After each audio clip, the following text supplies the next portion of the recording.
Bueno, muy buenos días, buenas tardes. Muchas gracias a todos por su asistencia. Les recuerdo, estamos en el ciclo de conferencias del CECHIMEX. Y bueno, muy contentos de que nos acompañe el doctor Arturo Oropeza. Antes de darle la palabra, 2 o 3 temas. Vamos a tener un grupo de conferencias todavía en las últimas semanas de este semestre. El año se nos está yendo, nos gusta, ¿no? Les vamos a informar por los medios electrónicos y 2 o 3 anuncios. Estamos muy contentos. Ayer subimos al portal de la Red Académica de América Latina y el Caribe los 4 ejemplares del seminario que realizamos el año pasado, 4 libros, 73 artículos, como 90 autores. El documento estará impreso en un par de semanas. Hay algunos de los autores, por supuesto, que gustaríamos llegar ahí sus copias a Arturo, Eugenio y a otros aquí presentes, ¿no? Entonces recibirán ahí por correo la noticia y yo creo que, en fin, lo difundiremos y lo presentaremos hoy el 18 de noviembre con los 4 coordinadores, ¿no? Creo que es un esfuerzo que me parece que internacionalmente no se ha hecho en esa envergadura, ¿no? Segundo tema, vinculado también a la red, por ahí hemos repartido los trípticos. Participen, está abierta ahora la convocatoria para el próximo seminario, el próximo año. La convocatoria está abierta hasta el 4 de enero. Ojalá nos apoyaran en la difusión, y colegas, estudiantes de buen nivel que estén trabajando sobre los 4 ejes temáticos, por favor, consideren participar, presentar un panel o participar de forma individual. El día de hoy pues estamos muy contentos de tener a Arturo con nosotros. Ha estado varias veces, creo que no requiere de ninguna presentación particular. Yo solo recordaría al doctor Arturo Oropeza. Es profesor, investigador del Instituto de Investigaciones Jurídicas de la UNAM. Tiene una larga trayectoria en temas comerciales, políticos, en América Latina, en el Mercosur, Brasil, disputas, análisis comerciales, diversos libros y análisis vinculados con política industrial, política comercial, y por lo menos en los últimos 10 o 15 años seguramente uno de los autores más prolíficos y profundos en el tema de China, ¿no? Entonces nos ha acompañado varias veces Arturo, y yo realmente te agradezco mucho por tu apoyo y por tu participación, ¿no? Como siempre, una presentación de más o menos unos 30 minutos, 45 minutos, y después un intercambio con los presentes, ¿no? Gracias, Arturo. Pues muy buenos días y muchas gracias aquí a Enrique por otra vez invitarnos a nuestra casa. Pues nos sentimos en casa en CECHIMEX, aquí con todas las veces que hemos venido.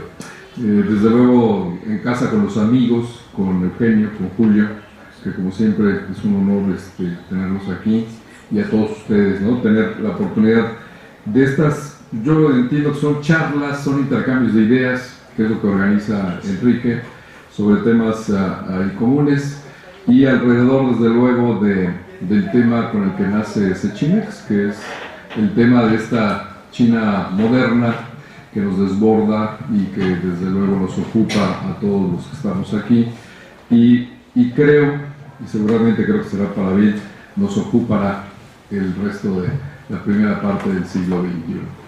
En este sentido, platiqué con Enrique y le comentaba yo de la oportunidad de hacer alguna correlación de este acercamiento entre China e India, y lo veíamos oportuno en razón de que pues CECHIMEX nace precisamente con esa inquietud de esa China del 10% que impactó y que a todos nos sorprendió, y cuando digo a todos digo Occidente, no nada más a Eugenio, Enrique y a mí y a los demás, y impactó Occidente y bueno, nos agarró a todos desprevenidos, y creo no exagerar cuando digo ello, ¿sí? Había un conocimiento cultural, pero no había un conocimiento del nuevo modelo chino, por lo menos no a cabalidad, a profundidad, no de manera exhaustiva. Y pues empezamos a generarse, se empezó a generar esa bibliografía, no nada más en México, sino también en Occidente, en América Latina. Y de repente, también en 2001, alguien tiene la ocurrencia de hablar de los BRIC. Y lo digo que es una ocurrencia porque a la luz de una simplemente línea de proyección, bajo un esquema que no se moviera y bajo unas líneas que se mantuvieran de crecimiento, pues entonces iba a haber 4 países que en 2050 se iban a hacer los nuevos hegemones y los nuevos paradigmas de este siglo XXI. Y más allá del ruido, de la incredulidad o de la exacerbación con la que se recibe este tipo de información y de datos, arrojó también a la mesa del debate los temas de India de manera principal y actualizó el tema también de Rusia en la mesa del análisis del debate e incluyó a unos nuevos actores por ahí que se veían como que no pertenecían a ese club, pero que por lo menos ya estaban ahí, que eran Brasil y desde luego en último lugar a la misma Sudáfrica. Y entonces tuvimos que ya no nada más preguntarnos qué pasaba en China, ¿no? y tratar de encontrar las claves de ese modelo económico que estaba arrasando con todo el comercio mundial y que se estaba posicionando y que, como lo sabemos ya ahora, pues debatía y competía por la hegemonía económico-política de esta nueva realidad del siglo XXI.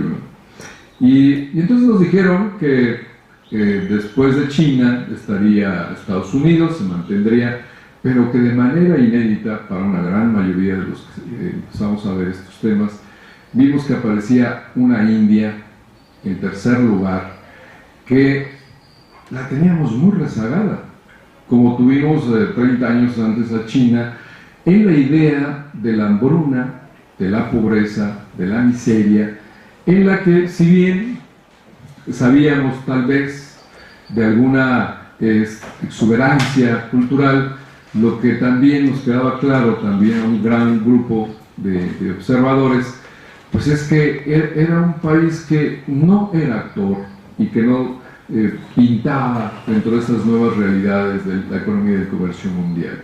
Y ahí aparece, se cuela al escenario global India y desde luego junto con Rusia, con Brasil y con Sudáfrica, pero en este caso de manera especial India, y se pone en la mesa de los observadores. Como todos sabemos bien, esta ocurrencia en el 2009 se convierte en una organización de trabajo formal ante ya la reunión de los países BRIC en Ekaterimburgo, en Rusia, y a partir de ahí ellos han venido trabajando y desarrollando todo un proyecto y un programa con críticas, con reconocimientos, pero ya de manera formal. En el Inter han pasado también ya muchas cosas. Desde ese 2001 han pasado ya cerca de 15 años y India se ha posicionado dentro, por lo menos, de la agenda de este siglo XXI. Y entonces obliga, creo yo, a los actores y no a los observadores de esta etapa de reposicionamiento geopolítico a incluir también dentro de la observación y del análisis a la propia India. No basta, desde luego, y creo que todos coincidiremos, simplemente quedarnos con las balanzas comerciales, no basta quedarnos con los PIBs, no nos basta tampoco ver los PIBs per cápita, porque en principio en general creo que no debiera hacerlo con ninguna economía, pero en este caso menos en el caso de China y de India, por una razón fundamental, y es de que cuando hablamos de China e India estamos hablando de civilizaciones, ¿sí? De civilizaciones que han permanecido en el tiempo, y podríamos incluir también dentro de ello a Rusia, y que esa es la mayor distinción de estos tres países BRIC: su carácter civilizatorio y su carácter permanente, y yo agregaría el carácter asiático. ¿Sí? 60% del posicionamiento ruso en Asia, y la naturaleza, el etos ruso, también nos lo convierten en un jugador eminentemente asiático, incluso a pesar de la propia Rusia, ¿no? Como se ha negado a sí misma durante su historia a considerarse un actor asiático, pero lo es, y a lo largo de los últimos 500 años su ejercicio y su accionar han sido muy fuerte en la incidencia de la realidad económico-política de Asia, incluso paradójica, ¿no? Si recordamos en 1905, cuando las tropas rusas son derrotadas por el gran ejército japonés, y las arengas y los resúmenes que se manejaron en ese momento de ese gran triunfo japonés asiático fue que había sido el gran triunfo asiático sobre el europeo, y había sido sobre Rusia, y se decía que el gran triunfo amarillo sobre el blanco, y que demostraba con ello que la raza asiática era contemporánea y estaba a la altura de la cultura occidental, en este caso representada, entre comillas, por la cultura rusa. Paradójico, ¿no? Pero bueno, ahí ya estaba jugando Rusia un papel hegemónico, y lo estaba ejerciendo a plenitud en 1905 con las invasiones que había hecho a Japón, con las propias invasiones que había hecho a la propia China, ¿no? Entonces, son actores que se permanecen en el tiempo, en ese carácter, en esa naturaleza, y en esa medida, entonces creo que ahora el tema de India importa, y creo que Occidente, en este caso México, creo que debemos obligatoriamente de incorporarlo. Vemos también ya sus reflejos en materia de comercio internacional, si quisiéramos ver algo más concreto, cómo ha empezado a escalar de una manera geométrica, tanto con América Latina como con México, ¿no? De 400, 600 millones hace 6 años, 7 años, hoy ya tenemos 6.500 millones de comercio, de una manera que nos recuerda mucho cómo comenzó en 99 nuestro comercio con India, ¿no? Creo que todos los que hemos visto esa gráfica recordamos cómo empieza a despegar y cómo después no vuelve jamás hasta hoy a administrarse o a moderarse. El tema de India, y es uno de los múltiples temas de la plática de hoy, y se lo hace todo el mundo, incluso hay respuestas fáciles a estas preguntas, es: India es la nueva China, India es hoy, o se puede comparar con China, India llegará a tener ese éxito económico como el que ha tenido China, o India incluso podrá cumplir los pronósticos BRIC. Creo que todo ello son preguntas sin respuesta, porque si bien creo que debemos de incorporar parte de este proceso, creo que hoy es eso, un proceso en vías de ratificarse y que está todavía por parte de los propios indios sujeto a que ellos mismos confirmen ese protagonismo al cual aspiran. Entonces, lo primero que yo pondría en la mesa es que lo que tenemos es dos ancestralidades, que son la India y la China, en la cual sí vemos que parte una gran semejanza en términos de antigüedad e historia.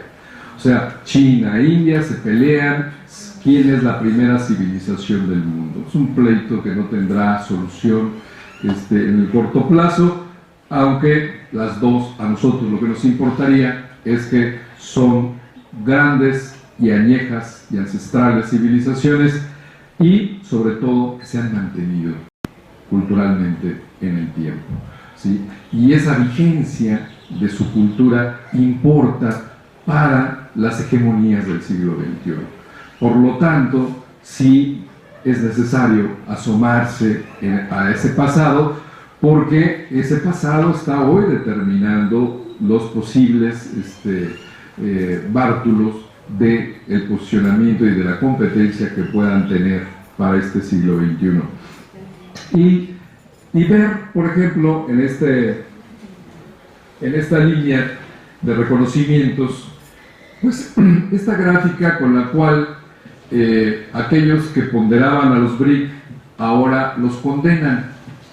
Con la misma facilidad con que O'Neill nos vendió una idea sin sustento sobre las nuevas hegemonías del 2050, así vemos y escuchamos y leemos hoy algunos analistas que ya nos declaran la derrota de los países BRIC, ¿no?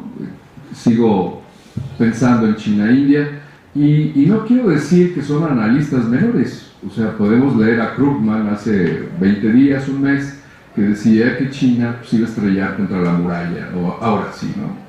Y bueno, es notoria esta opinión de Krugman, porque desde luego ya Fukuyama y algunos otros se ven estrellado, más bien ellos, contra esta muralla, en la medida del pronóstico siempre inacabado de que China está por caerse, ¿no? Es interesante que Krugman caiga en esta línea, pero no deja de ser más que la cabeza de una corriente que hoy, ante la caída de los mismos crecimientos, bajo ese mismo sustento fácil de que lo que crece se sostendrá, o lo que cae ya fracasó, nos están vendiendo la derrota de los BRICS.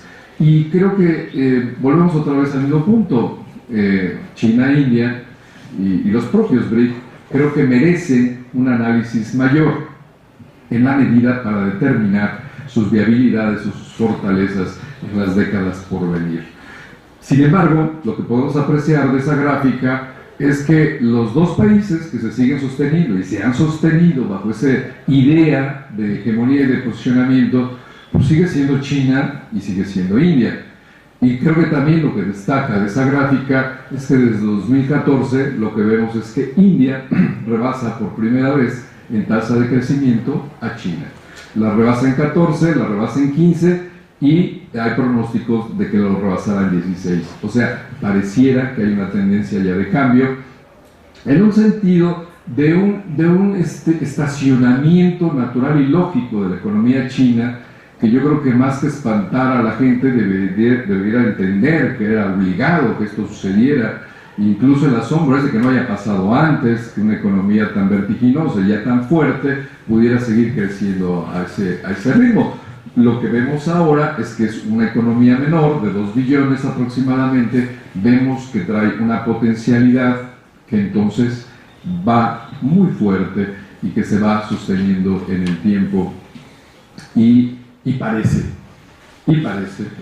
que vale la pena seguir haciéndole caso, y parece que valdría la pena también empezar a ver por qué está habiendo este cambio y por qué se está convirtiendo en la economía que más está creciendo de manera sustentable hoy en el mundo. Y coincidimos un poco, y es raro que coincidamos con The Economist, ¿no? Pero cuando The Economist por lo menos no comparte la idea de catalogar o de sancionar a los BRICS en base y únicamente a su crecimiento económico. Vemos que lo que comparte es que el nuevo juego del siglo XXI, en el cual yo creo que la mayoría estaremos de acuerdo, estamos en un debate por la hegemonía del siglo XXI, que es lo que es el prolegómeno siempre de nuestros análisis. Lo que vemos arriba en la infraestructura es una lucha de las economías de Estados Unidos por prevalecer, de la Unión Europea por no caer, y de los nuevos hegemones por seguir creciendo y ganando pies para parte del share del pastel económico y comercial y político del mundo. Vemos, y resulta paradójico, interesante a lo mejor ver las fichas de China, ¿no? Ver que para The Economist las fichas de China son más abundantes que las fichas del propio Estados Unidos. Y eso nos recuerda el discurso de Obama en la ONU, ¿no? Cuando no se necesita ya demostrar que Estados Unidos tiene un problema para ejercer su hegemonía. en un acto de sinceridad política, Obama en la ONU hace también un mes declara que Estados Unidos ya no tiene la fuerza para sostener las políticas hegemónicas anteriores. Pero también aparece, y nos parece que se resulta muy extraño, a una Rusia que también nos brincó, nos ha venido brincando desde el 91, primero por la gran derrota de su apertura, su gran derrota económica de su apertura, en la que pierde 4.5 veces su PIB ante una apertura verdaderamente disparatada, loca y frenética, pero también vemos cómo a partir del 2000 hay una recuperación brutal a través del liderazgo de Putin y pareciera que ese liderazgo, más allá de las fichas que son pocas y de la camisa que no tiene, ¿no? Sigue jugando, ¿no? Y sigue jugando fuerte. Y lo vemos como en Asia Menor, Rusia, y en Asia del Este, pues Rusia sigue jugando muy fuerte y trae desquiciada hoy a la razonabilidad de la geopolítica, a la cual Occidente pues, no esperaría este tipo de acciones.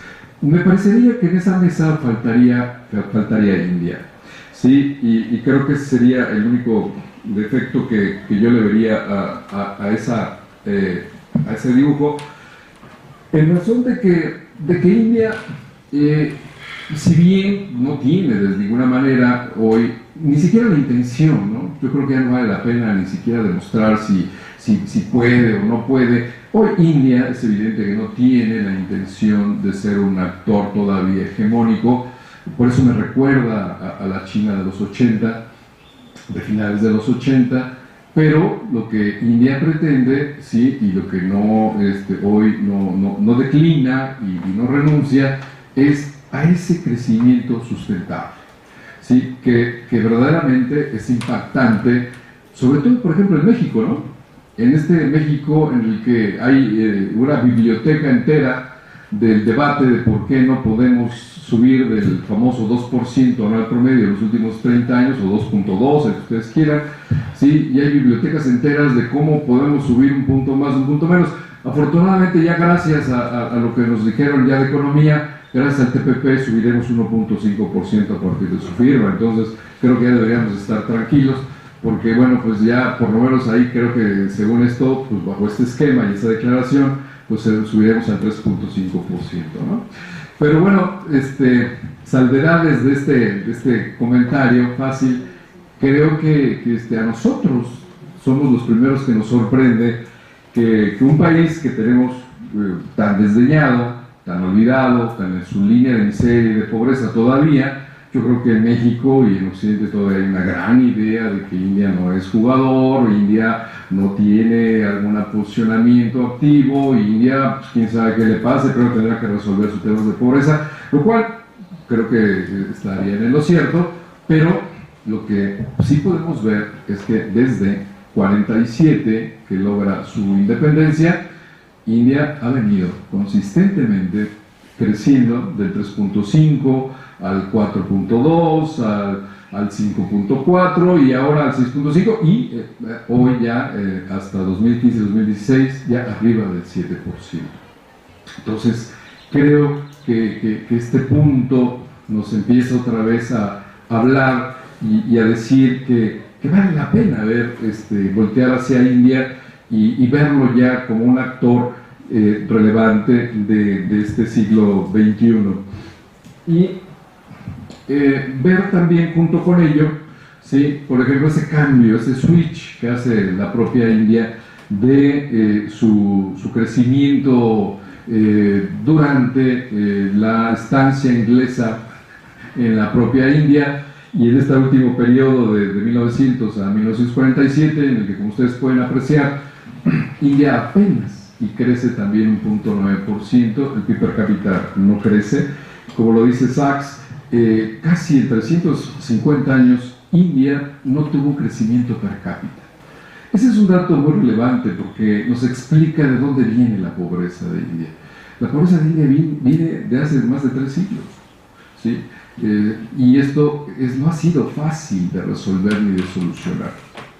Por eso es que este crecimiento con el que vimos en la gráfica anterior todavía no se correlaciona ni se demuestra con los nuevos crecimientos del PIB per cápita, por ejemplo, que pueda hoy tener de $6,000 la India, ¿no? Que todavía se nos antoja desde luego muy insuficiente y para resolver los problemas de pobreza de la India. No son desde luego ya los de hace 50 años, pero siguen siendo un tema importante. Pero también lo que nos dice esto es que el cambio, ¿no? El cambio de esa India independiente a esa India que rompe el sojuzgamiento de la hegemonía inglesa y que parte de esa hegemonía era una sangría permanente durante casi 350 años de esa riqueza india que fue extraída de la India hacia las arcas inglesas y que el PIB per cápita también no se vio nunca mejorado, y que a partir de 47, también como se aprecia ahí, lo que tenemos es que sí empieza un cambio. No es espectacular como el cambio de China, no es los 10% que empezamos a ver a partir de 1980 con China, pero lo que sí vemos es que hay consistencias y todavía no hay espectacularidad. Y el cambio de PIB per cápita, lo que vemos es que a partir del 1%, hoy tenemos 6%, y que, bueno, eso sí ya habla de un cambio relevante que se está dando en esa parte social, y que desde luego pues a nosotros nos encantaría, pues, a lo mejor no el 6%, pero a lo mejor el 4%, daríamos algo muy importante por ese 4%. ¿Qué pasa con India y China? Que comentaba yo, no es nada más el tema de ubicarlas en su fenómeno BRIC, el cual es muy especulativo, ¿no? Lo que vemos es también que hay una herencia atrás muy poderosa, muy reveladora, que sale muchas veces de la línea del análisis de Occidente, y es recordar, ¿no?, que estas dos civilizaciones, tal vez ahí hay un punto central, un punto de fortaleza, en el que estas dos civilizaciones, pues ni más ni menos, fueron la hegemonía económica del 90% de la era moderna. O sea, del año 1 al día de hoy, el 90% del tiempo económico, el tiempo histórico de este mundo moderno, pues fue dominado por India y por China. Y más aún saber que los primeros 10 siglos fueron hegemonía totalmente india, y los siguientes 5 fueron compartidos con China. Y ahí India y China tienen un parentesco, ¿no? Tienen un acercamiento, como decíamos, de origen en esa ancestralidad y en ese regionalismo geográfico, aunque suene tautológico, en el cual dentro de esas reservas, ¿sí?, de los Himalaya, arriba China y abajo India, se fueron gestando, ¿sí?, verdaderos centros de generación de riqueza y de culturas y de civilizaciones. Bastante aislados, por cierto, digo, comparados con qué, pues comparados con toda esa cosmopolitanismo que existía desde Asia Menor hasta la propia ahora Inglaterra, ¿no? Entonces, en ese cosmopolitanismo poco, como lo sabemos, intervinieron en los tiempos antiguos tanto el desarrollo de la cultura china como el desarrollo de la cultura india. Y vemos que parte de estos resultados, la sorpresa de esta hegemonía que hoy el dato sorprende de ver toda esa miseria india y saber que hubo esa hegemonía durante tanto tiempo. Esto es relevante en la medida en que hay hoy una historia, que hay ahí algunos activos, que hay ahí una cultura de ese desarrollo que permanece. Y por otro lado, tal vez de manera más importante, que el predominio occidental en el cual nos movemos, del cual nos sentimos parte y del cual creemos que siempre ha existido, pues no ha sido más que un breve paréntesis, como dice Huntington, dentro de la economía del tiempo moderno. ¿Sí? Esa idea de la hegemonía inglesa, americana, occidental, pues no ha sido más que eso, 250 años en estos 20 siglos de predominio económico occidental. Y esto también nos lleva a un punto en el que este tipo de situaciones nos dan pie o le dan pie a los articuladores de los cambios de era a señalar que estos éxitos que empiezan a verse, a dibujarse tanto de China como de India, de manera especulativa el de Rusia, y yo me quedaría con los 3 BRIC nada más. A Brasil no lo incluyo porque primero no está en Asia y en segundo no es civilización. Por lo tanto, esa decisión política de integrarlo a Sudáfrica me parece que hoy no abonarían dentro de este análisis, y por lo tanto los dejo a los 3 ahí, pero lo que sí vemos es que estos 3 grandes países y estas 3 civilizaciones, junto desde luego con ese hub de industrial y también cultural que es Asia-Pacífico, es Asia del Este, están dando pauta a un regreso, ¿no? O sea, y eso tal vez sea lo interesante, a un regreso de las hegemonías económicas, ¿sí?, que hoy pareciera que es, o lo que tiene muy alertado a Estados Unidos y a la Unión Europea, y lo que a países intermedios como México o América Latina, pues nos deberían tener con la línea muy abierta en la medida que las oportunidades se están abriendo, ¿no?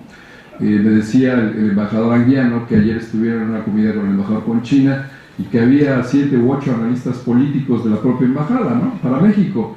O sea, vean ustedes nada más la importancia de tener a 7 u 8 analistas para analizar, para estar en el contacto con la realidad mexicana.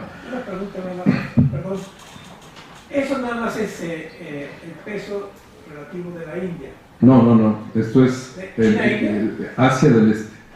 Asia del Este. Sí. Están englobados. Lo toco porque en razón de que India, como ya lo vimos, está siendo parte importante de este movimiento, ¿no? O sea, parte importante de este movimiento en el cual pues ya se habla de la era del Pacífico, y es un movimiento que también es muy cuestionado, ¿no?, como todos los movimientos intermedios. Hay quien dice que es una exageración, hay quien dice que ya llegamos, depende a quién leamos, ¿no? Si leemos a Mahbubani o a Marx, vamos a entender que sí, que ya estamos dentro de la era del Pacífico, pero pues, si leemos a otros autores, tal vez a Huntington o Ontiveros, nos van a decir que pues, a ver, todavía no, y que habría que tener mucho cuidado y que habría que tener la precaución del caso.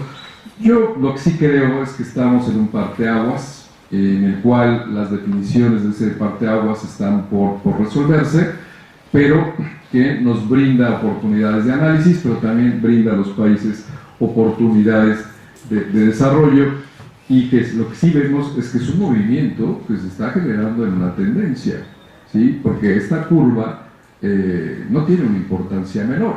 O sea, cuando vemos los 80% del PIB económico mundial que tuvo Occidente en 1913 y hoy vemos que va encaminado al 35%, eso ya no es una opinión política o geopolítica o económica, eso ya es una tendencia a la que habría que darle una mayor importancia. Y concomitantemente a esta hegemonía económica, lo que vemos también, y esto tal vez es algo ya más sabido, es la hegemonía demográfica, ¿no? La hegemonía demográfica desde siempre. Pero creo que va junto con el poder económico, ¿no? O sea, en una época donde el poder agrícola era el poder central de generación de riqueza, el tener poblaciones de millones de gentes, como lo tuvo India también, durante hasta el año 1500, vemos que, pues, por eso es que muchos autores consideraron que desde Asoka, ¿sí?, hasta la época mongola, India era el gran imperio, el gran granero, la gran generación de riqueza del mundo antiguo, ¿sí?, incluso más que China hasta el 1500, pero esto va junto con esta misma línea, ¿no? O sea, una demografía que también desde siempre nace poblada, ¿no? Que es uno de también de las grandes preguntas de estos lugares Por eso me atrevo a decir que son como áreas segmentadas por la geografía en base a esas grandes montañas que las segmentan de la historicidad de su tiempo en una preglobalización tecnológica que hace que estas demografías, junto con una gran riqueza de recursos naturales, expliquen el por qué fue tan importante el poder económico de estos dos grandes países, sí, durante un periodo tan largo, ¿no? Más allá de los imperios occidentales que en el tiempo desaparecieron, que aparecieron y desaparecieron de manera permanente. Y bueno, si bien en el origen se juntan China e India, en el tiempo se separan, ¿sí? Así como los une un poco el parentesco geográfico, en el tiempo la misma historia que sigue cada uno de los dos países los separa y los diferencia. Por eso es que creo que hoy el compararlos y el asimilarlos bajo una misma línea de conocimiento me parecería que no sería lo más adecuado, en la medida en que desde hace 2000 años siguen caminos políticos históricos diferentes cada uno de los dos países.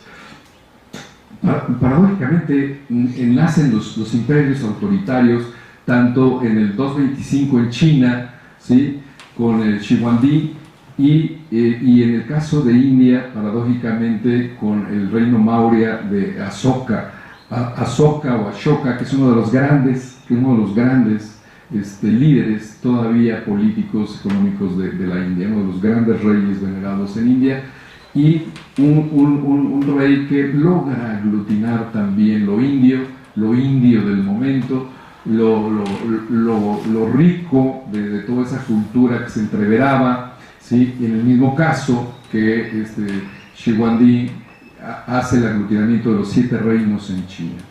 Ese es un nacimiento de civilización que se gesta desde ese momento y se persigue y se continúa en el tiempo. En el caso chino, como lo hemos visto, a partir de ahí, en una herencia rápida hacia la dinastía Han, que es la que prevalece hoy con más del 90% de predominancia en China, lo que vemos es una continuidad histórica, como son todas las continuidades históricas, o sea, diferentes, ¿sí?, pero con unos permanentes que son la vocación de una concentración política, en un autoritarismo, sobre todo en una cultura que lleva a un nacionalismo y en la creación de dinastías que van cambiando, pero que sin embargo no se alejan de esos parámetros centrales en los que le van determinando lo chino, la etnicidad china. Aún a pesar de las grandes intromisiones que ha tenido China, sean los bárbaros del norte, sean los mongoles, sean los mogoles, sean los manchúes, lo que logra al final del día, o los propios ingleses, ¿no?, en 1839, lo que logra es China al final del día, aún con la terminación de su imperio en 1911 o de su propia triunfo de su revolución en 1949, lo que vemos es que se mantiene una etnicidad prevaleciente, que es lo que le da hoy la gran consistencia y la gran unión que tiene China. Me atrevo a decir que China es uno de los países más unidos del mundo, desde el punto de vista de un nacionalismo, ¿sí?, y de una etnicidad que se siente. Sí, hay 56 etnias, desde luego, que habría que considerar en China, junto con más del 90% de los Han, y que también, como hemos oído y sabido, pues han generado algunos problemas hoy de explosivos en parte de China. Sin embargo, creo que en un mapa global son verdaderamente sucesos menores, a contrario census de lo que al revés el poder político chino, el poder y la cultura política china, el centralismo chino hace un gran activo que le ha dado parte y ha sido responsable en buena parte de ese éxito económico y hoy de ese éxito de comunicación hegemónico que está intentando con Occidente ya desde principios de este siglo. A diferencia con India, el tema es diferente. Si bien también Ashoka logra unir por primera vez los diferentes vértices de India, le es más difícil lograrlos que permanezcan. Los Maurya, por mala suerte o por suerte, desaparecen en el tiempo después de aproximadamente 200 años de ejercer el poder, y después es sucedido por una cadena interminable de reinos que suben, que bajan, que suben, que bajan, diferentes etnicidades, diferentes lenguas, diferentes religiones, que es ahí donde está la gran diferencia entre India y China, la parte de religiones. Ya antes del siglo I, en India, ya había agnósticos, ¿sí? Ya había, en el siglo I había cristianos, había persis, había budistas, ¿sí? Había hinduistas y jainistas, o sea, toda una crisol de religiones y de pensamientos religiosos que fueron gestando ahí toda una característica que permanece hasta el día de hoy, ¿sí? Y ahí el gran problema de lograr una identidad de India. Por esas dos razones, principalmente, India no logra mantener una unidad nacional. Nunca la tuvo. Y paradójicamente la tuvo hasta 1947, cuando obligadamente ante su independencia se ve retada a responder ante el mundo como una unidad nacional. Los pocos intentos que tuvo tanto con el reino Maurya como el Gupta o como el reino Mogol, ¿sí? en situaciones que son las más consistentes dentro de esos múltiples reinados, lo que vemos es unos en el 200, 300 antes de Cristo, el otro 300 después de Cristo y el otro en 1500 después de Cristo. Lo que vemos es que ninguno de esos tres reinos, que son los más sobresalientes o los más consolidados, logran tener un control geográfico, ¿sí? O de unión por parte de las diferentes expresiones culturales, políticas y religiosas de la India. Por eso, cuando llegan en 47 a su independencia, le cuesta a la India 1 millón de muertos en ese año el hablar de independencia. O sea, todavía ya en esta época moderna y frente a su liberación, a India le cuesta 1 millón de muertos entre ellos mismos el platicar, el resolver qué India iba a hablar con el mundo al cual arribaba.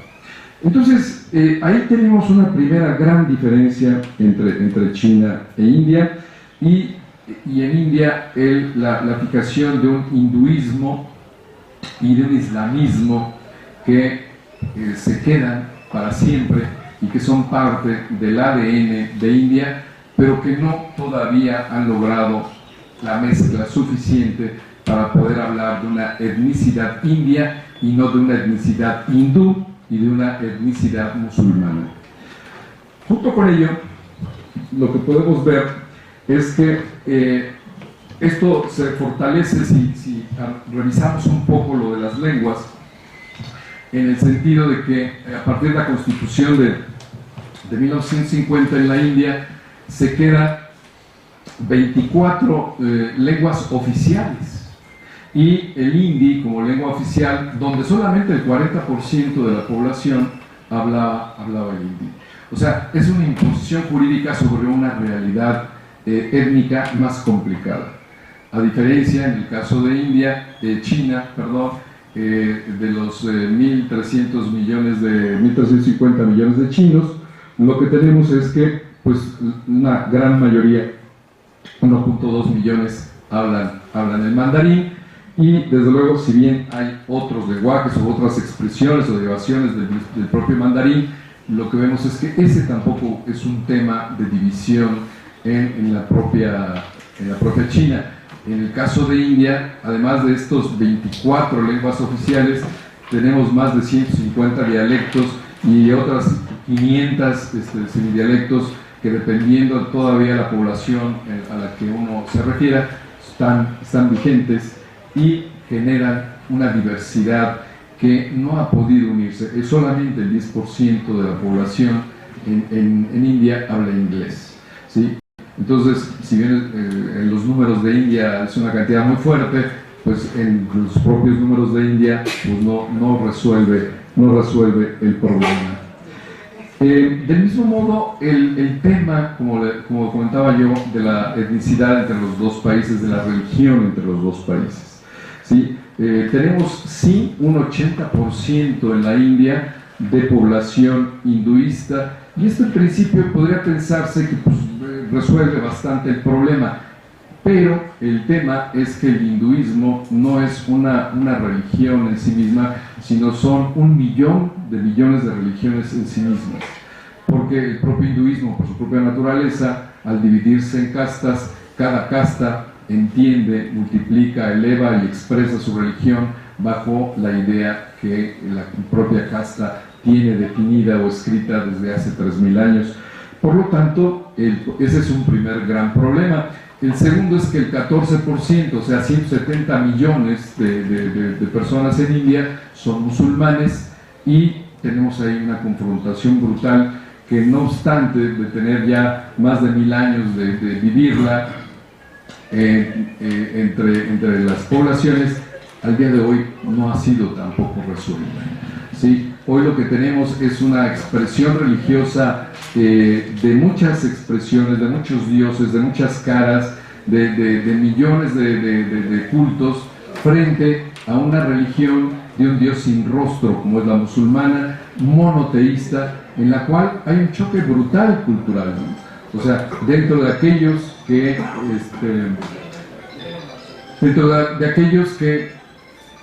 celebran culto a dioses monos, a dioses elefantes, a dioses cocodrilos, frente a 170 millones que se inclinan ante un Dios que no tiene rostro. Esto no es un dato cultural, ¿no? Es un dato político, en la medida en que hay una confrontación política que todavía la semana antepasada genera violaciones, genera linchamientos, genera asesinatos, genera una confrontación que se resuelve muchas veces por parte de la violencia, y que, por ejemplo, en el caso del primer ministro de India, Narendra Modi, él fue exgobernador de la provincia de Gujarat, donde todavía en 2002 este tipo de expresiones de conflictos religiosos generaron más de 1000 muertos durante su mandato, y en el cual, desde luego, él fue señalado como uno de los auspiciantes de que esto sucediera. Es tan vigente como eso, tener un primer ministro en India hoy que tenga ese antecedente como uno de los líderes políticos más importantes del partido radical, el Jawaharlal Janata Party de la India, y que ese partido expresa hoy la idea y la ideología de un partido, de un hinduismo religioso y puro, étnicamente hablando. En el caso de India, en el caso de China, lo que tenemos es que prevalece un agnosticismo desde siempre, ¿sí?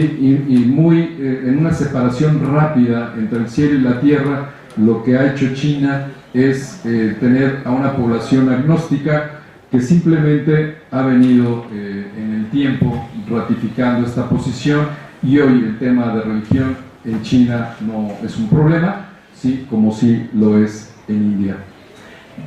Otro tema de la mayor relevancia entre la diferencia entre China e India es el tema de la etnicidad de su propia población.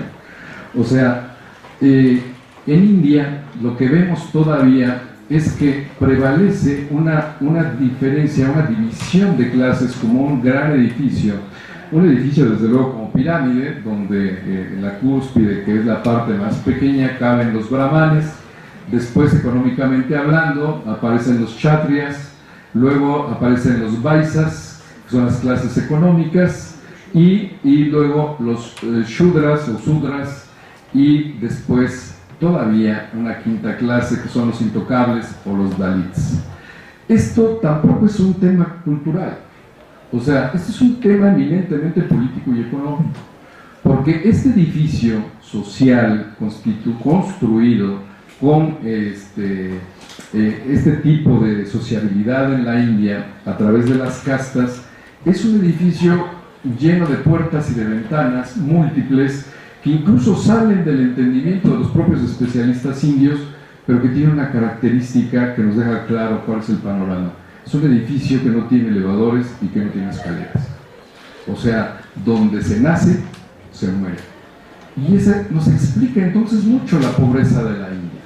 ¿Sí? Si uno nace intocable, si uno nace Sudra, morirá Sudra. El tema es que la gente que nace Sudra no está peleando por ser Dalit en esta vida. O sea, no es una sujeción política ni económica de poder, como lo está en las sociedades occidentales. Aquí la inestabilidad y la inquietud social de la pobreza en Occidente, en América Latina, estriba en que es un acto de poder político, de poder económico, al cual las poblaciones se rebelan y contra las cuales protestan. En el caso de la India, la diferencia es que es una determinación cosmológica. Yo nací Brahman porque soy puro y porque soy más de 2 veces nacido. Pero esto lo creen. Este es un tema que nos cuesta trabajo entenderlo a nosotros como occidentales, pero es un tema que es un cotidiano y que es de una gran credibilidad. De ahí que no leamos en los periódicos que hay muchedumbres en la India queriendo quitar a un gobernador por razones de pobreza, ni que se peleen entre ellos y mueran miles de indios porque estén peleando por una situación de mejora de salarios. Lo que vemos es que la mayoría o casi la totalidad de los movimientos sociales que podemos leer en la prensa de India o en los análisis de India es por razones religiosas. Porque musulmanes se pelearon contra hinduistas o hinduistas se pelearon con musulmanes, y desde luego podríamos agregar los sikhs o alguna otra de las líneas religiosas, que esa es la razón por la cual hay una inestabilidad social. Pero este es uno de los temas que nos explican con mayor claridad por qué lo difícil de sacar de la pobreza a una población que no se rebela contra su destino. Ellos saben que solamente lo podrán cambiar a su muerte. Y, desde luego, portándose bien en vida, que esa es la otra condicionante. Si yo no me porto bien, no podré nacer en un vientre de Brahman o de Vaisa. Entonces, podría yo nacer peor que en intocable. Podría yo nacer en vientre de perro o en vientre de puerco. No lo digo yo. Lo dicen los libros sagrados, los Veda, que tienen toda la narrativa, sus diferentes 4 primeros grandes libros, que son desde hace 3.500 años los evangelios, pero también es la parte cultural y la parte social con la cual se determina y se explica hoy, desde luego, no de igual manera que hace 100 o 1000 años, pero que todavía son tan fuertes y tan importantes que todavía nos explican hoy el desarrollo económico y político de India. Y hay la gran diferencia con China, ¿no? O sea, China también nace de una cosmología natural, igual que pareciera que es el de la India. O sea, el hombre como parte de un orden natural de las cosas, en el cual cumple con un lugar y con un estrato, en el cual, por ejemplo, se debe de ser obediente con el monarca, se debe ser obediente con el padre y se debe ser obediente con el esposo. 3 grandes líneas centrales que permearon para todo lo que fue la cultura china, y a partir de ahí una serie también infinita de respetos de un ordenamiento en el que no había un castigo ante esa situación salvo el político o el económico, no un castigo religioso o de un castigo de no resurrección y de no al final de tener un premio, un castigo con base a una divinidad. Para India la diferencia entonces es la Haiti o la casta, y para China es la familia.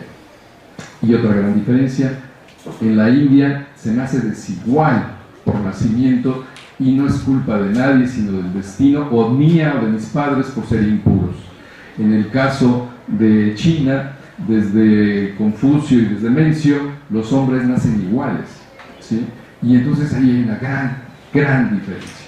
En China la igualdad es parte de toda una teoría milenaria, y en el caso de India la diferencia de social es también algo aceptado, pero determinado desde hace miles de años. Me voy más rápido y diría yo también que, para cerrar esta parte, que los encuentros con Occidente, tanto de India como China, son diferentes. ¿Sí? En el caso de India es el que recibe a Vasco de Gama, y con ello recibe a lo que son las hegemonías preindustriales. En 1498 es ahí el puerto que toca, y a partir de ahí portugueses, holandeses, franceses, ingleses hacen acuse de recibo con India, e India de su contacto con Occidente, y tiene ahí todo un relacionamiento. Los europeos, las hegemonías marítimas de aquella época, encuentran obviamente a una India dividida, una India premogola, pero que no tiene los elementos para defenderse, y empieza a negociar tanto con portugueses como con holandeses, como con ingleses y franceses. A todos les va dejando posicionarse hasta que entre ellos mismos resuelven sus hegemonías, y finalmente Inglaterra en 1775 aproximadamente corre a los franceses de la India y establece su hegemonía con ellos. El caso de China es diferente. China nunca aceptó las injerencias preindustriales occidentales. También desde principios del siglo XVI llegaron a las puertas de China a querer tocarle la puerta, pero China nunca se las abrió. Finalmente, alrededor de mediados del siglo XVI, deja que haya un posicionamiento muy menor en Macao, que es el posicionamiento portugués, y a partir de ahí tenemos el antecedente de ese Macao que hoy visitamos con gusto, y que tiene esa atipicidad de haberles dado oportunidad de generar ahí una zona comercial, eminentemente comercial y acotada, para recibir bienes y enviar bienes al extranjero. Después de eso, y estoy hablando de más de 300, 350 años, China solamente se vence hasta 1839 con la Guerra del Opio y con los tratados que hace con Inglaterra, en el cual, ya debilitado y un imperio tardío, no tiene la fuerza para enfrentar y dominar y vencer a las hegemonías marítimas que finalmente doblan a China, pero no la vencen, ¿no? Y eso también es muy importante. A India la vencen, e India se cede, e India se pliega a los intereses y a la cultura occidental. China no lo hace así. China se adelgaza, incluso es invadida varias veces Beijing, ¿sí? Pero nunca claudica, y nunca es finalmente dominada ni por Inglaterra ni por las 10 naciones que en un momento dado, en la guerra de los Boxers, atacaron a la propia China a finales del siglo XIX. Entonces, ahí hay también una gran diferencia, ¿no? Esa India dividida, esa India de muchas caras, esa India de múltiples etnicidades, no logra, nunca ha tenido una etnicidad y una unidad nacional. China, por el contrario, ese es uno de sus grandes diferencias y activos frente a India. Siempre ha tenido una gran unidad nacional. A India, y esto desde luego no le gusta a los indios, la integra Occidente, la integra Inglaterra, y la integra a través de su dominio y al final bajo su independencia. China se integra sola y, al contrario, se revela y permanece independiente de manera central. En materia económica, lo que tenemos es también dos situaciones diferentes. 47, India inicia todo un recorrido que diríamos tiene una división con dos etapas. Yo le llamo una etapa del predominio Nehru y la otra de apertura, y en este sentido es contemporánea también de la apertura o de la modernidad china a partir de 49 con Mao. Una gran diferencia de Mao y Nehru que valdría la pena en otro momento tocar, sus idiosincrasias, sus culturas, sus formaciones, cómo van determinando esa modernidad china y esa modernidad india.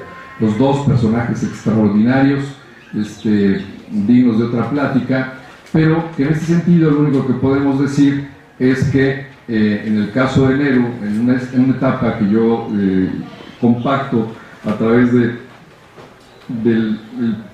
gobierno de él, hasta 64 en su muerte, después con el gobierno de su hija Indira Gandhi y a través de su nieto Rajiv Gandhi, generan todo un nuevo proceso de la política, la internacionalización y del modelo económico indio, que como ya vimos, pues tiene un éxito desde luego acotado, pero consistente, y que parte desde una economía mixta de Nehru a una economía más socialista de Indira y una primera apertura de Rajiv Gandhi, la cual se consolida a través ya del 91 con Manmohan Singh como ministro de Finanzas, y luego a partir de 2001 con ya ser primer ministro y ya consolidar toda esa apertura nacionalista, dirigida, inteligente que hace Manmohan Singh de la India, y que hoy es una apertura que continúa. O sea, lo que ha hecho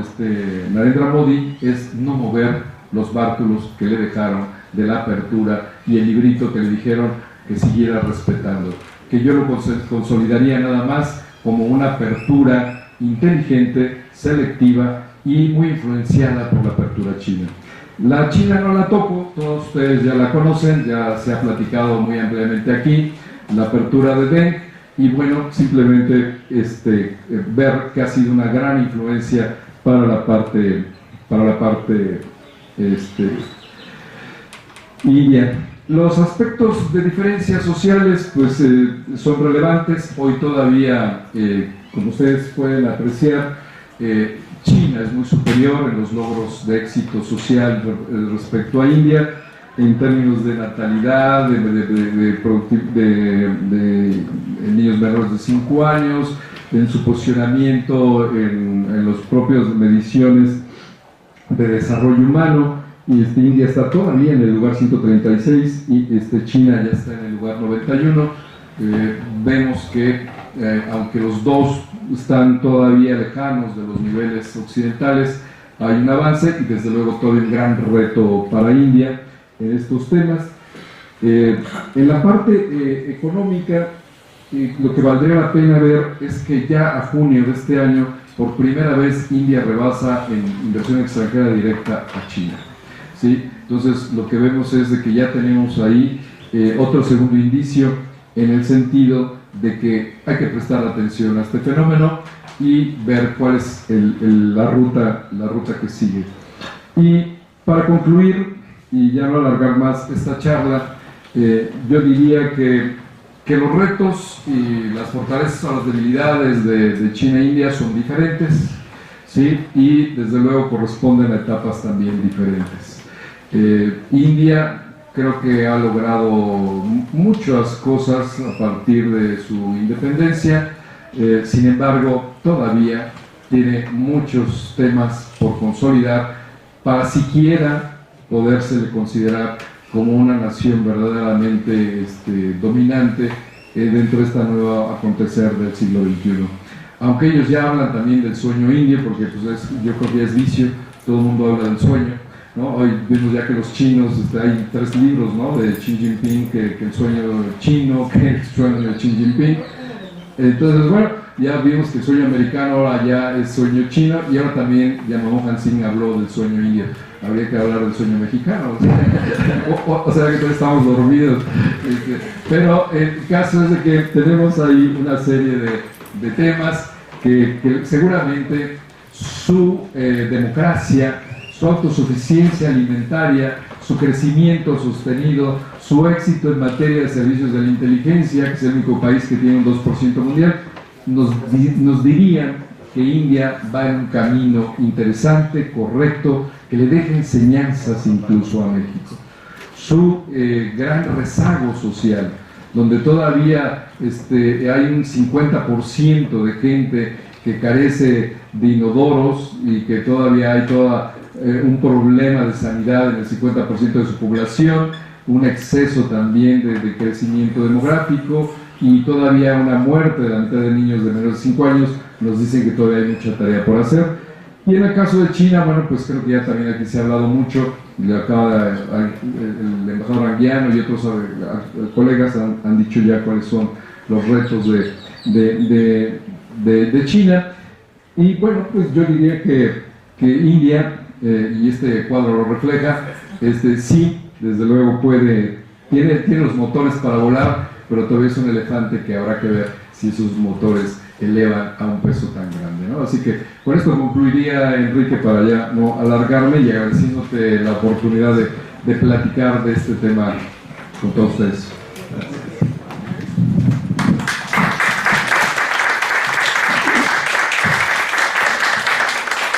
Pues muchas gracias, Arturo, por esta presentación e invitación a considerar en serio el tema de India. Yo recuerdo, tú publicaste hace poco, hay un libro justamente sobre México-India, que creo que es una referencia interesante. Estuvo hace un par de meses también acá el embajador de la India, y entonces abro la conferencia a preguntas. Hagamos 2, 3 preguntas para darle oportunidad de responder a Arturo, ¿no? A los que participen se indican su nombre, por favor, y su adscripción institucional.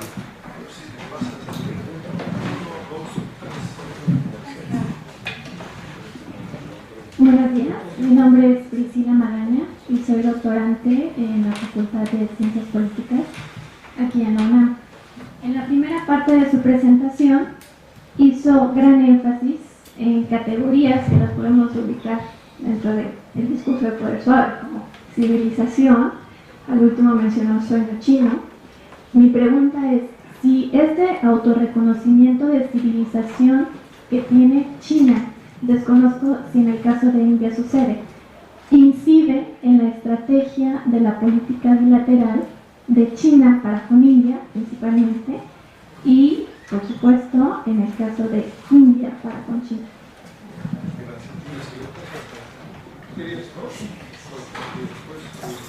Bueno, mi pregunta es... Sí, perdón.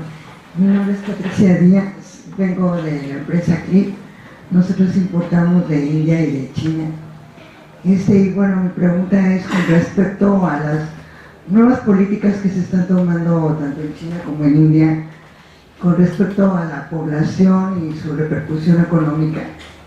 Se dice que ahora en China está cambiando la política de que nada más tengan un solo hijo, sino que también tengan 2 hijos y además que tengan más mujeres, porque la población se está volviendo adulta. Entonces esto en el futuro va a repercutir en la economía de China. Y con respecto a India, bueno, yo creo que India sí está tomando un papel muy preponderante en lo que es el comercio internacional y lo que es la comercialización para Occidente. Y en Internet, bueno, no se diga, las páginas de comercio yo creo que nos son una gran lección para que nosotros aprendamos a hacer comercio con nuestros países. Pero también está preocupante la situación con respecto a las mujeres en la India, que todavía no tienen pues los mismos derechos para estudiar y trabajar que en otros países. Y mi pregunta es, bueno, ¿esto tiene una tendencia para cambio positivo en India y en China para seguir manteniéndose y creciendo económicamente?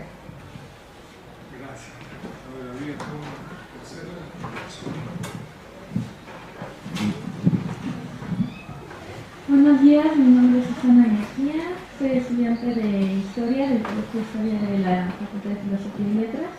Y bueno, mi pregunta va en el sentido de que, bueno, es evidente que China tiene un proyecto para reanimar, ¿no?, la ruta de la seda, pero también tenía la duda de que si con India tiene el proyecto de cultural de animar la, pues sí, la historia que hay en la región, ¿no?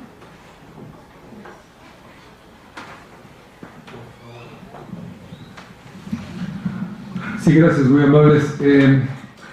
La primera, ¿no? Sí, primero el reconocimiento. Bueno, el reconocimiento incluso no es interno, aunque desde luego ellos se sienten lo que son, pero el reconocimiento, pues los expertos en civilizaciones, Toynbee, Huntington, varios de ellos pues, reconocen, escriben y hablan de 7 u 8 civilizaciones hoy en el mundo, ¿no? Vigentes y que han tenido una continuidad, entre ellas la rusa, la china, la india, la japonesa, desde luego la musulmana, y son 4 grandes civilizaciones, 4 o 5 con la musulmana que están en Asia.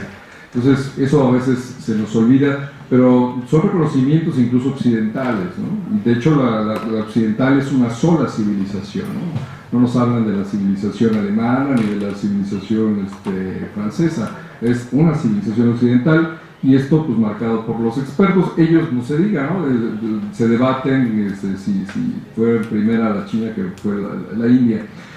La parte es de si esto incide, definitivamente que sí, ¿no? Incide porque hay una continuidad en el tiempo y son árboles frondosos de múltiples ramajes, entonces son exuberantes, y por eso India impacta. O sea, India o subyuga o enamora o espanta, ¿sí? Pero no te deja indiferente, ¿sí? O sea, tú puedes no ir a India porque te da miedo, y conozco muchas gentes que me lo han dicho, o hay gentes que se van a vivir allá, ¿no? Entonces, eso es lo que pasa con las culturas cuando tienen raíces tan profundas, que por cierto, pues la cultura y la civilización mesoamericana, principalmente la mexicana, también está considerada como ello, como una civilización hoy vigente, y a veces también se nos olvida eso, dentro de esta promiscuidad política que vivimos, a veces se nos olvida que somos parte todavía de un reconocimiento internacional de una vigencia.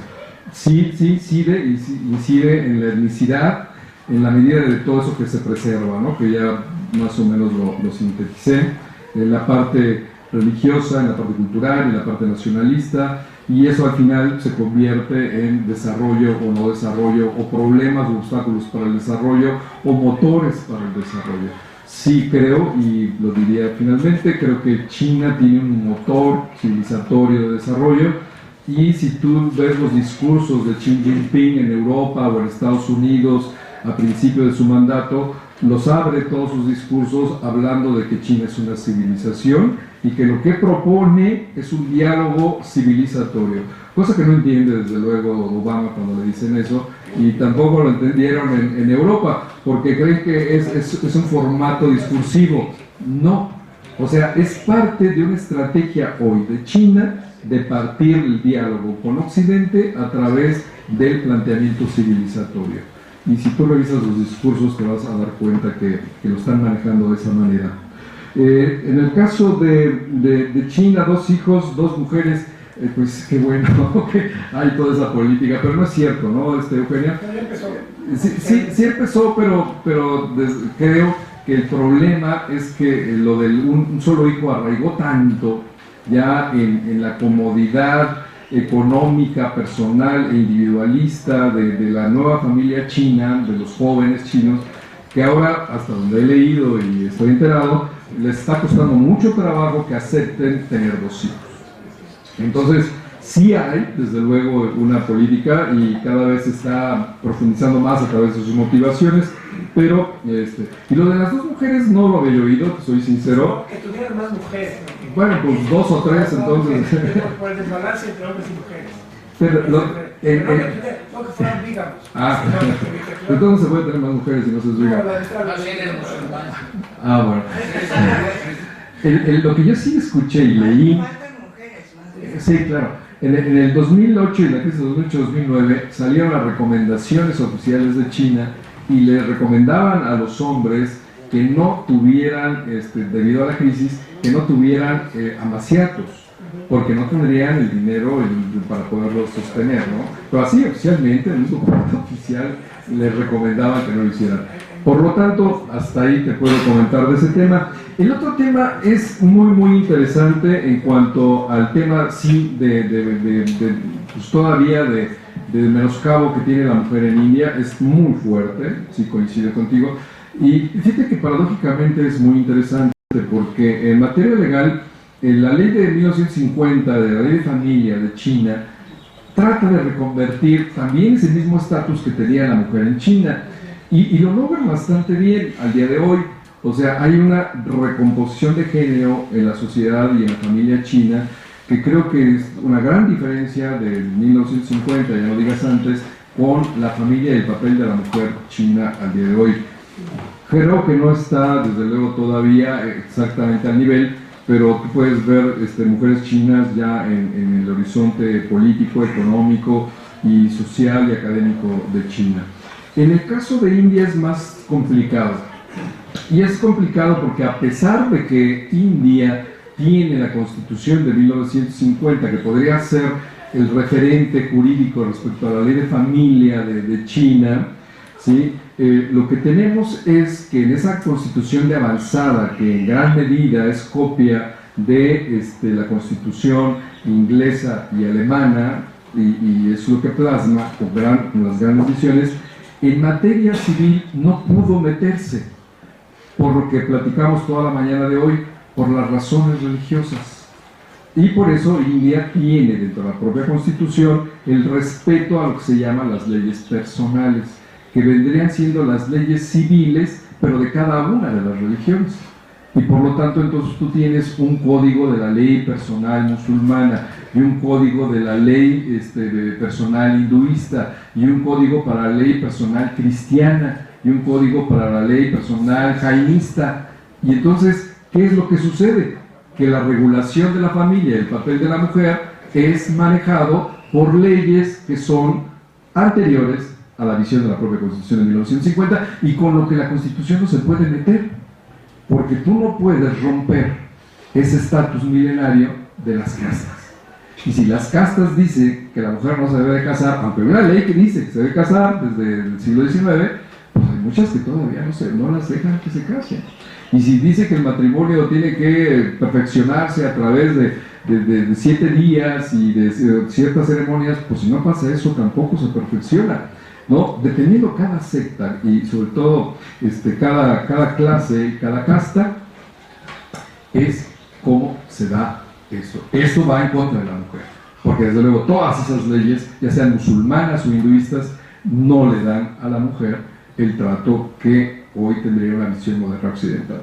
Pero ¿cómo explicas que la India se haya tenido una jefa de gobierno mujer y China no? Por el poder de Nehru. Por el poder de Nehru. O sea, en ese momento de transición tan poderoso, Nehru se convirtió en un padre para la India más que por un primer ministro.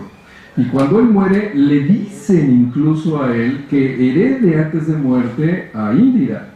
Y el Congreso le pide eso. Él, en un gesto de republicanismo, aunque sea un parlamentarismo, él no acepta, él muere en 64, e Indira llega 2 años después en virtud del fracaso de la persona que sucede a Nehru.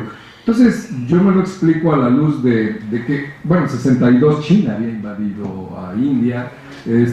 O sea, el caos que vivía en ese momento India era muy fuerte, y yo creo que por ahí se coló, ¿no? No sea por la casa. No sea por andar mal. Claro. Ahora, Julio. Claro, pero déjenme acabar de contestarles, porque si no ahorita, sí, para no tenerle aquí el respeto a la señorita. Y decía que había el proyecto de la ruta de la seda, y que si India no tenía India parte dentro de la ruta de la seda, ¿es tu pregunta? No, bueno, es que mi pregunta va que India es hegemónica, ¿no? En la región de lo llamado sur de Asia, ¿no? Que es Pakistán. Que ella no tiene su ruta de la seda. Ajá, mi duda va como si en esa zona del sur de Asia, China e India tienen algún proyecto conjunto o separado. Sí, bien, entiendo. Sí, bueno, el One Belt, One Road que tiene China obviamente involucra a India, ¿no? La involucra tanto por tierra como por mar, y desde luego China no ha dejado fuera a nadie, ¿no? Está involucrando a todos. Y la pregunta la entiendo, o sea, ¿qué tanto India se está comprometiendo con el proyecto chino? Porque, bueno, los intereses hegemónicos están también a flor de piel. Y pasa lo mismo que sucede con Rusia, ¿no? Que sería el mismo caso, porque todo este proyecto de China, pues pasa por la zona geopolítica natural histórica de Rusia. Rusia controló esa zona todavía hasta 91 con la extinción de la Unión Soviética. Y hoy lo que trata de captar con ese cinturón China es agarrar a todos los Kazajstanes, ¿no? A todos los tanes, Kizikistanes, Kazajstanes, todos los tanes los quiere abarcar hasta llegar al Mediterráneo, ¿no? Y por acá a todos los países de la zona marítima, ¿no? Entonces, sí hay hoy un trabajo conjunto, sí, pero hay intereses hegemónicos en contra también, y crecerán en la medida en que esta gráfica que vimos se vaya consolidando. O sea, cuando el discurso del sueño indio nos habla de esa nueva India, nos habla de una nueva India que tiene también intereses económicos, porque es la gran civilización que tiene. Hoy, desde luego, no tiene todavía el tiempo, como lo reconoció Deng Xiaoping en su momento, que apenas lo que tenían era para poder dar casa, vestido y sustento, que fueron los tres grandes objetivos de la apertura china. Creo que pasado eso, como ya pasó con China, hoy nadie cree que China nada más quiera eso, aunque China dice que nada más quiere eso, ¿no? Hoy India pasa exactamente lo mismo. Aunque India nos diga que no quiere más que la casa, vestido y sustento, pues una vez que logre la casa, vestido y sustento, pues no podrá traicionarse a sí misma en esa rueda histórica. Gracias. Hacemos entonces otra ronda. Seamos colegas por el tiempo. Félix Ulita, investigador itinerante. Sí, porque viví en China y visité un par de veces la India, y bueno, estoy aquí franqueado por los dos embajadores, y por eso mucho honor, te felicito. A mí sí me gustaría esa parte, digamos, militar, nada más te mencionaste al final de lo de Escaramuza, porque hace años se lo comentaba inclusive al embajador Graciela Lama, y la cuestión nuclear de la India, que empezó, o sea, también prematuramente con la ayuda soviética, la exploración espacial, y por ende, pues aunque Nehru y Chonlai se juntaron en la conferencia de Bandung, sí hay problemas de espacios entre Tíbet y cosas de eso. O sea, ¿qué nos podrías retroalimentar de esto? Y nada más como sugerencia, le decía yo aquí al embajador, sugeriría que hicieras una comparación entre la familia Song de China y la familia Nehru, porque Indira fue creada por... Bueno, yo tengo libros, si quieres, te los presto de la familia, los dos, bueno, no te los presto, los ves en mi centro, ya sabes, se prestaron un libro aquí en México, pero te los puedo dar la referencia. Creo que sería interesante de ver el papel que fuera, porque para mí Indira, ya paró ahí, fue criada también por Mahatma Gandhi en el seno de esa familia y fue preparada para ser dirigente. Sería un poco la respuesta que del embajador Anguiano. Bueno, yo sobre la coyuntura muy interesante que presencié, que casi llevó a Sonia Gandhi a la primera magistratura de la India, fue uno de los episodios más interesantes de tipo parlamentario que uno puede imaginarse.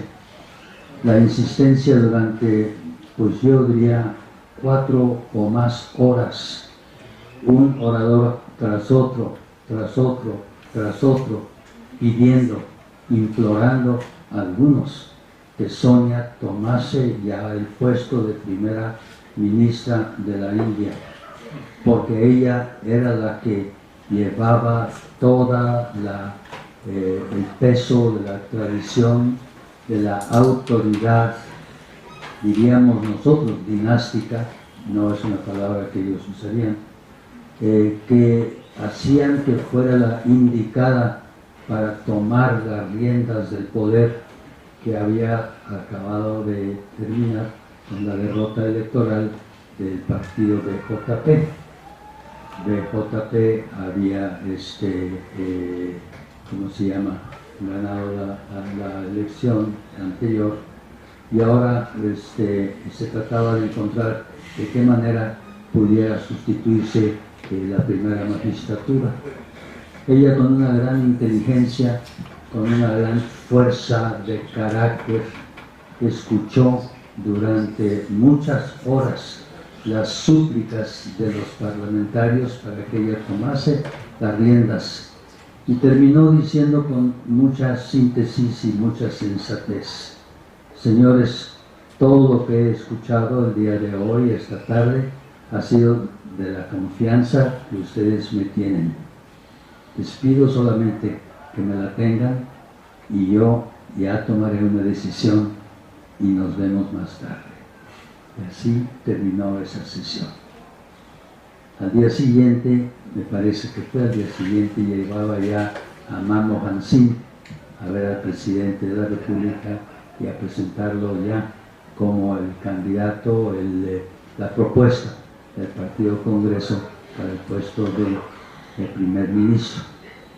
Y Manmohan Singh, que había sido, como todos sabemos, pues el arquitecto de la apertura económico de la India cuando fue ministro de Economía bajo Narasimha Rao. Entonces los críticos y los sarcásticos del régimen dijeron que fue excelente ministro de Finanzas bajo Narasimha Rao y pésimo primer ministro bajo Sonia Gandhi.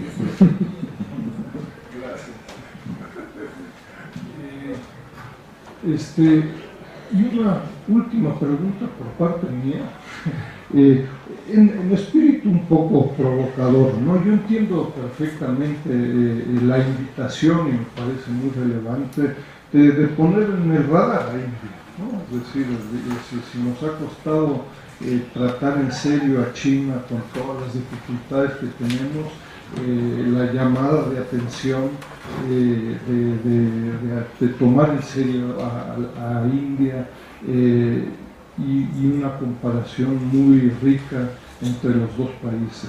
Sin embargo, yo diría, por otro lado, también hay una moda de incluir a China e India aparentemente como países comparables, y yo diría son dos países incomparables, ¿no? Que muchas veces en términos de tasas de crecimiento se incluyen, y entonces China e India y su relación con terceros países, etc. Y yo a mí digo, tienes un grupo de argumentos de por qué no son comparables, ¿no? Y yo destacaría no el 2050, sino que hoy, en términos del sector agrícola, del sistema político, de un sector público incomparable, sueños, pues hay muchos, digo, igual de soñar somos expertos en sueños, ¿no? Pero como por ahí decían, hoy, China e India son incomparables, ¿no? Cuando uno compara del Producto Interno Bruto a comercio, a ciencia y tecnología, aunque hay esfuerzos importantes en la India, temas de comercio, de inversión, reservas, uno diría 20 variables, las relaciones son 10 a 1, ¿no?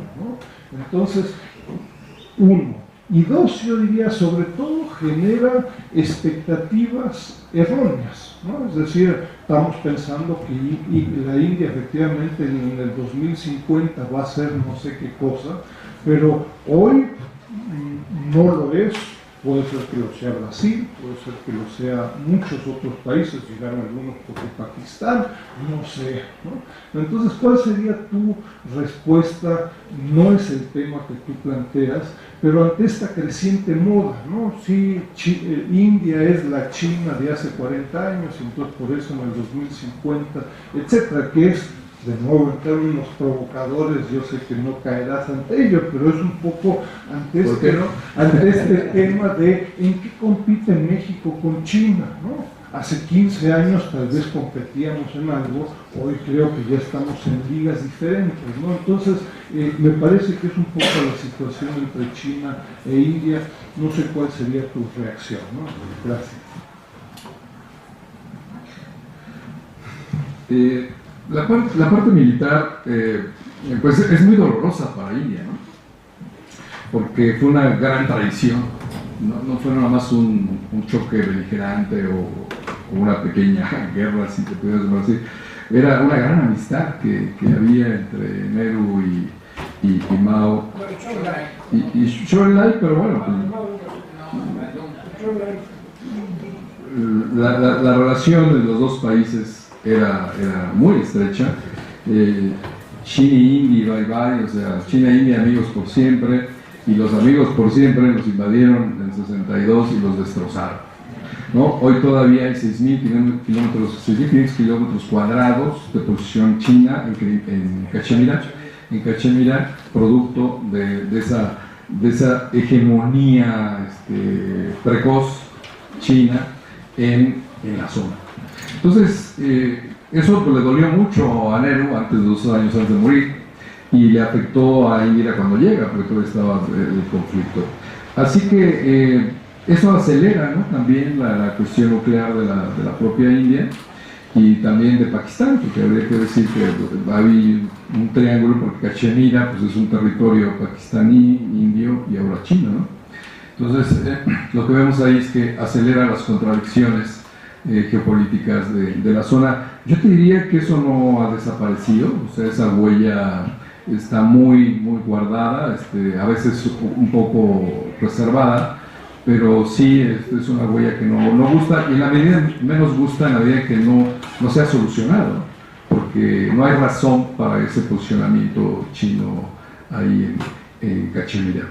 Entonces, bueno, eso da un poco el aceleramiento de una etapa nuclear que Nehru incluso estuvo ahí más o menos manejándola con cierta suavidad, pero que al final pues, las pruebas nucleares se aceleran en la medida de estos eventos, y de la guerra con Pakistán también, ¿no?, que tiene todavía India 3 guerras con Pakistán, ¿sí?, después de la muerte de Nehru, que 2 de ellas le tocan a Indira, y después con la división de Pakistán con Bangladesh. Entonces, es una zona que tiene antecedentes, y si eso agregamos, por ejemplo, también la confrontación de China con Vietnam, ¿no?, en 79, entonces vemos que es una zona con problemas todavía importantes no resueltos, y que es parte y el gran reto del nuevo cinturón de la propia China, ¿no?, porque ese cinturón que ella intenta construir con los amigos del vecindario, pues tiene que pasar primero por esos sentimientos históricos y por solucionar de manera seria y creíble este tipo de confrontaciones, que por lo menos a ellos les dicen que, bueno, pues que hay que tener cuidado con esas tesis que dicen que las hegemonías nuevas, como puede ser la China, pues no son agresivas o que son puro soft power, ¿no? Creo que no, y ahí hay muestras de ello, y creo que son temas todavía vigentes en la situación. En la parte de Sonia Gandhi, pues estoy totalmente de acuerdo con ello. Fue una anécdota que nos comparte este embajador, y a mí me parece muy interesante. Sí, efectivamente, pues ellos vienen de una conciencia brahmánica, y fíjate qué interesante, ¿no? O sea, incluso las castas o las gentes o las clases, para nosotros entenderlo, poderosas, pues digo, más ellas incluso por ser las privilegiadas, se sienten predestinadas, ¿no? Y bueno, pues ellos son brahmanes de Cachemira, instruidos en la cultura inglesa, o sea, eran fenómenos políticos muy interesantes, pero yo me refiero a Nehru. Me refiero al ascendente, porque pues ella sin el ascendente, pues no, o sea, por eso yo me refiero que hay una era, ¿no? Hay una era que baña tanto a Indira como a Rajiv, y como ahora a los nietos, ¿no?, que son parte de una casta política que no nada más es el grupo político, como diríamos en México, que son hijos de un expresidente o de un exgobernador, que eso vendría siendo como un grupo político. Allá son parte de una casta en la que esa casta es brahman y será brahmanes hasta que se mueran, ¿sí? Los brahmanes, igual que los Dalits, serán parte de esa casta hasta que se mueran, y además de brahmanes no hay otra cosa, ¿no?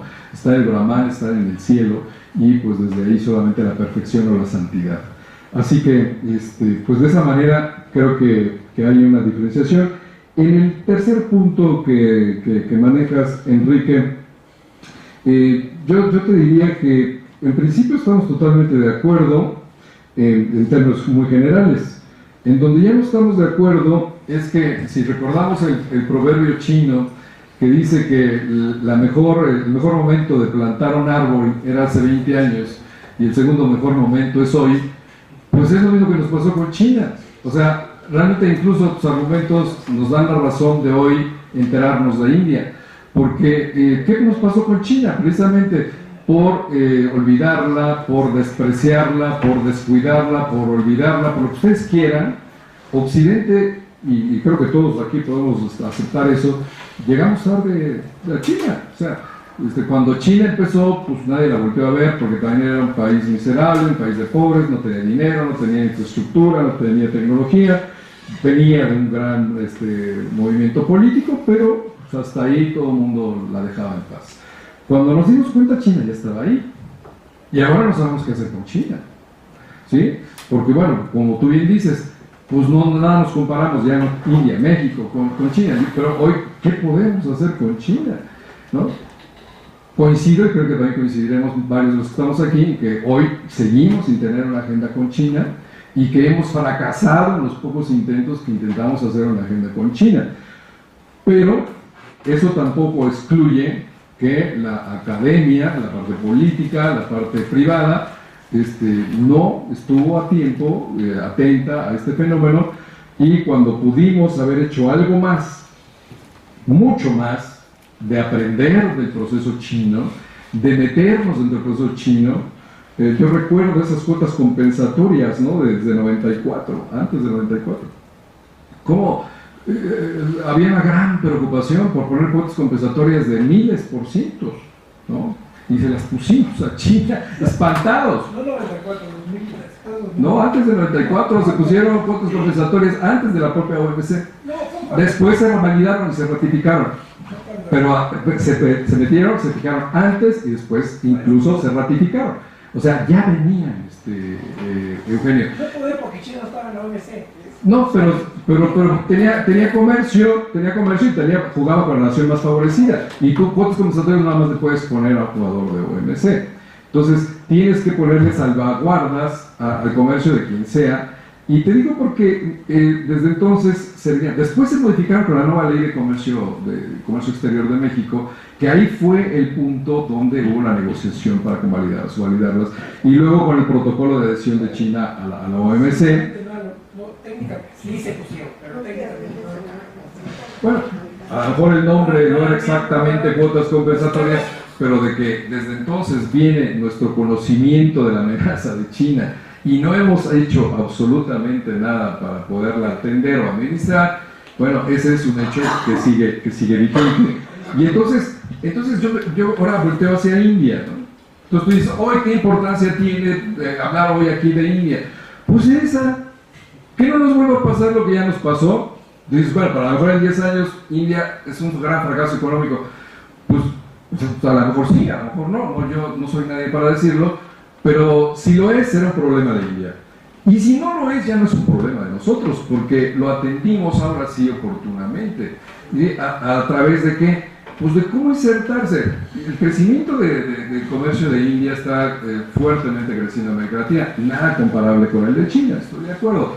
Y yo no los comparo, como toda mi plática de esta mañana fue no compararlos, y lo dije varias veces, no son comparables China e India. En la medida en que son comparables es en que no nos vuelva a pasar lo que ya nos pasó. O si nos queremos ser obcecados nada más en ver China, y volvernos solamente expertos en China y ver qué pasa en China, pues vamos a perder lo que pasa en el demás horizonte, y en el demás horizonte pasan cosas, ¿no? Y hay quien se está moviendo y hay quien está haciendo temas, y creo que ahí en la parte pública habría cosas que hacer, en la parte académica creo que hay cosas que hacer, y en la parte privada incluso hoy hay cosas que hacer con el tema de India. Tuve el embajador indio, anda como promotor de comercio internacional por todos lados, oye, y ofreciendo cosas y negocios y todo eso. Oye, ya, pues agarrémonos cada quien en la forma que podamos, ¿no? Digo, los empresarios privados, aquí tenemos una empresaria que hace negocios con India. Qué bueno que conozca India, porque si no conoces a tu enemigo, como dicen los chinos, pues eres vencido por él. y no es fácil conocer a India, y si no es fácil conocer a China, menos conocer a India. Entonces coincido, desde luego, no son comparables. Creo que hoy no tiene nada que hacer una con la otra. Me parece una burla el querer hoy decir que son similares y todo esto. Me parecería también poco serio tratar de incorporar a la agenda un tema que no tenga sustento simplemente por ser diferente. Me parecería poco serio, pero me parece que también ya los bártulos que trae India y las cosas, los elementos que hemos analizado, que por lo menos pongo a su consideración, ya nos dan un principio de solidez que nos dice, seamos serios, veamos qué pasa aquí y veamos qué hace México con este país. Un minuto nada más. Un minuto, por favor. Un minuto. Felicidades, Arturo. Y nada más dos cosas. México ha tenido, no es que no ignoramos a la India y China. México fue un país que tuvo una gran relación con la India. Nehru vino aquí en ese tema. Sí. Con Indira, yo conocí a Indira en esa época. Y lo que no ha habido es continuidad. Como también tuvimos un acercamiento con China excepcional en los años 70, en donde México ocupó en la agenda de China un papel importantísimo. No tenemos continuidad. O sea, más fuentes. No hay agenda. Pues yo los invito a tomar muy en serio la invitación de Arturo, me parece muy oportuna. Yo los invito también a revisar la presentación que está ahí en el portal de Xochimilco, la presentación del embajador de la India, en donde se plantea esta invitación en forma muy abierta hacia el sector académico, en términos de trabajar ayer y mañana. Muchas gracias. Yo los invito a que vean aquí un libro que también se une a los pocos libros que hay sobre India en México. Muchas gracias.